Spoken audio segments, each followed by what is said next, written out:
Hello friends, இன்றைக்கி 12 மணியோடைய கேஃபியோட எடுத்தாச்சு. அதுக்கு பிறகு பூசி எல்லாம் பழம் மாதிரி நடக்கும்னு சொன்னோன்னா நாங்கள் பூசைக்கு போயிட்டு வந்துட்டோம். வார வழியில் எங்களுக்கு பசிக்கும் இல்லையா, அதோட காட்ட இன்றைக்கி கரவன் ஃப்ரெஷ்ஷுக்கு தான் போயிருந்தோம். அங்கே போய் பார்த்தீங்கன்னு சொன்னால் சூப்பரான மாலு பன் வாங்கிட்டு வந்தோம் ஃப்ரெண்ட்ஸ். ரொம்ப டேஸ்ட்டாக இருந்துச்சு. நல்லா சுட இன்றைக்கி வாங்கிட்டு வந்தாச்சு. பார்த்தீங்களா, அதோட பார்த்தீங்கன்னா இது எங்கட இலங்கையின் சுவையான மாலு பன். சரியா, அதோட பார்த்தீங்கன்னு சொன்னால் கேக்கும் வாங்கிட்டு வந்தேன் ஃப்ரெண்ட்ஸ். ஏன்னு சொன்னால் எங்களுக்கு பசிக்கும் தானே. நேற்றெல்லாம் பார்த்தீங்கன்னு சொன்னால் ஒரே டென்ஷன் கட்டையெல்லாம் சரியான க்ரௌட். கேஃபி ஆர்டர் போடுவாங்களா இப்படியான்னு சொல்லி ஒரே என்னென்னு சொல்கிற ஒரு கலக்கத்தோடய இருந்துச்சுன்னா அதோட காலையில் இருந்து பார்த்தீங்கன்னா கேஃபி ஆர்டர்.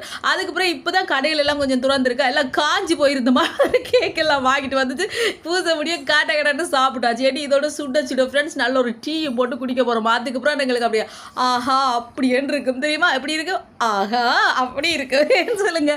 அப்படி தான் என்ன ஒரே உள்ளுக்கு அடைஞ்சிருந்தது நல்லா இருக்குது. இப்போ வெளியில் போயிட்டு வந்தோம் நல்லா இருக்குது. ஓகே ஃப்ரெண்ட்ஸ், வீடியோ பிடிச்சிருந்தா மறக்காம சேனலை சப்ஸ்கிரைப் பண்ணுங்கள். நான் டீ குடிச்சிட்டு வரேன். பை.